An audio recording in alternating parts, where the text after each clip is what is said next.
Madura United akan ketemu dengan Bayangkara FC pada lanjutan Liga 1 BRI di babak ke-9. Nah, kalau kita lihat pertandingan sebelumnya, Madura United itu ternyata berhasil menang dari Persita Tangerang dengan skor 1-0.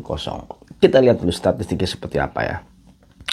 Secara statistik, Madura United sebenarnya kalah dalam hal penguasaan bola. Mereka hanya dapat penguasaan bola di angka 32%. Kesempatan menciptakan golnya juga cuma hanya 4 kali, walaupun 3 kali mengarah ke arah gawang.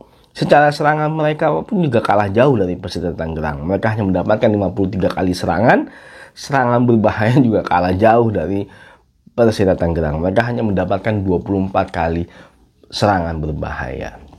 Tapi kalau gue nonton di pertandingan ini, ya gue ngeliatnya sepertinya memang Madura United memiliki pertahanan yang sangat efektif sekali. Jadi walaupun mereka digempur dengan Persita Tangerang, mereka sangat mampu mempertahankan diri mereka. Mereka sangat mampu memberikan perlawanan untuk tidak membuat pemain Persita Tangerang menciptakan kesempatan emas kalau menurut gue. Jadi memang sangat rapat, sangat kompak pertahanan dari Madura United yang diketuai oleh sang kapten yaitu Fahrudin, dan mereka cukup konsisten dalam menjaga lini pertahanan mereka.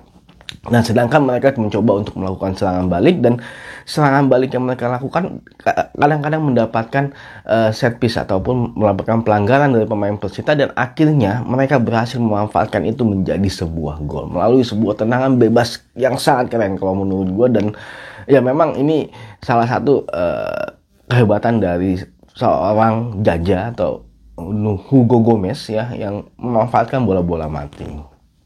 Ya itu menjadi bukan dilema sih, memang ya inilah sepak bola gitu. Walaupun Persita mainnya bagus, walaupun Persita mainnya banyak sekali menyerang, tapi ketika tidak mampu menciptakan gol, ya mau nggak mau Madura United lah yang memenangkan pertandingan. Dan Madura United sangat konsisten sekali 90 menit menjaga lini pertahanannya mereka. Nah, kalau kita melihat pertandingan sebelumnya dari Bayangkara FC, mereka juga harus kalah. Mereka harus kalah dari Persija Jakarta dengan skor 2-1 di kandangnya Persija Jakarta. Kalau secara statistik, sebenarnya penguasaan bola mereka sama di angka 50%. Tapi Bayangkara FC kesempatan menciptakan golnya hanya sekali, dan itu mengarah ke arah gawang sekali. Kalau secara serangan juga mereka kalah sebenarnya dari Persija Jakarta. Secara serangan, Bayangkara FC hanya mampu mendapatkan 64 kali serangan. Secara serangan bahaya pun mereka kalah dari Persija Jakarta. Mereka hanya mendapatkan 68 kali serangan berbahaya.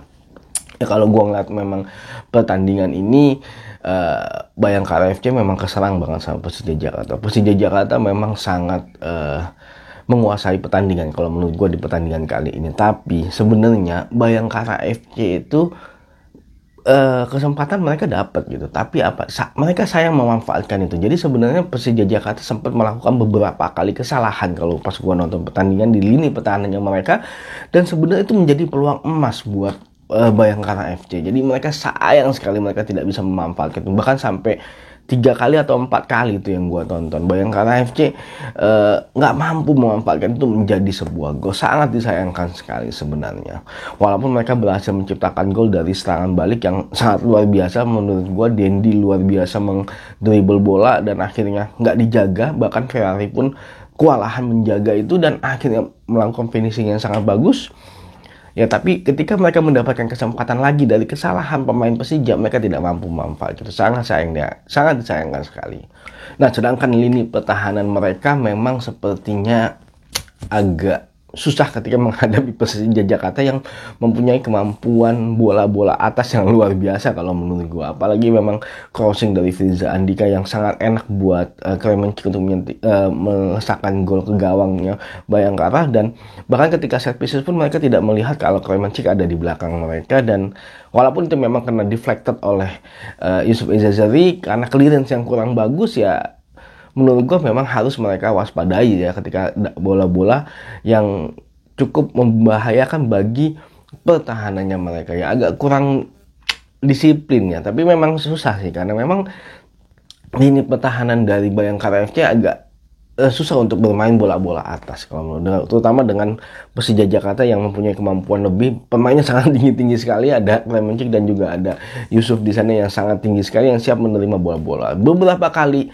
kalau kita melihat statistik, tapi saya nggak ada ya, kalau kita melihat statistik duel di udara, ya mungkin kalah jauh sepertinya Bayangkara FC untuk duel di udara dengan Persija Jakarta, karena banyak beberapa kali kesempatan yang gue lihat Persija Jakarta berhasil memanfaatkan itu menjadi sebuah peluang ya. Nah, kalau kita balik lagi ke pertandingan antara Madura United melawan Bayangkara FC, secara head to head ya, ternyata Madura United belum pernah memenangkan pertandingan ketika mereka bertemu. Jadi Bayangkara FC berhasil memenangkan 7 kali pertandingan dan 2 kali mereka imbang dari 9 kali pertemuan mereka. Di pertemuan terakhir Bayangkara FC memenangkan pertandingan dengan skor 3-2. Kalau melihat kondisi sampai dengan saat ini, Madura United saat ini menduduki peringkat pertama ya, dari 6 kali kemenangan, 1 kali seri dan 1 kali kalah. Sedangkan Bayangkara FC cukup terpaut jauh di bawah, yaitu di peringkat 13 klasemen sementara. Mereka dari 2 kali kemenangan, 2 kali seri dan 4 kali mengalami kekalahan. Kalau melihat statistik gol per pertandingannya, Madura United di angka 2,25 gol per pertandingan, sangat produktif. Sedangkan Bayangkara FC di angka 1 gol per pertandingan. Walaupun Madura United gue lihat produktivitasnya di makin kesini pertandingannya makin rendah produktivitasnya mereka. Nah, sedangkan dalam lini pertahanan dalam hal kebobolan per pertandingannya, Madura United angkanya masih di bawah 1, yaitu di angka 0,62 gol per pertandingan. Sedangkan Bayangkara FC cukup tinggi, yaitu di angka 1,38 gol per pertandingan. Kalau melihat kondisi ini, gue ngeliatnya memang sepertinya secara statistik Madura United lebih baik angkanya dibandingkan dengan Bayangkara FC. Nah, terus permainan ini pun dilaksanakan di kandangnya Madura United. Itu menjadi salah satu faktor yang sangat signifikan kalau menurut gue, dan sampai saat ini setahu gue Madura United sangat luar biasa sekali ketika mereka bermain di kandangnya mereka. Agak susah tim lawan untuk mencuri poin ketika mereka melawan Madura United di kandangnya.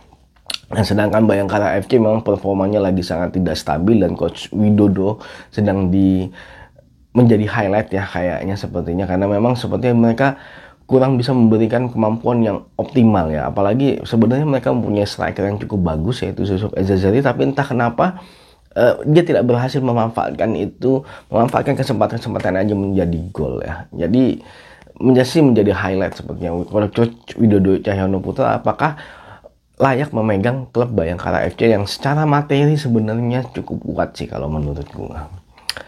Nah, kalau melihat ini sih, kalau gue sepertinya sih kemungkinan besar masih bisa Madura United memenangkan pertandingan kali ini. Tapi kita nggak tahu kalau ternyata Bayangkara FC ternyata konsisten dalam menjaga lini pertahanannya mereka, ya bisa jadi Bayangkara FC akan mampu menahan imbang Madura United. Tapi sampai dengan saat ini kalau gue melihat secara performa sepertinya Madura United masih bisa memenangkan pertandingan kali ini. Oke, terima kasih sudah nonton video ini. Jangan lupa saksikan berita terus mengenai sepak bola Indonesia di channel ini. Maju sepak bola Indonesia, Indonesia juara.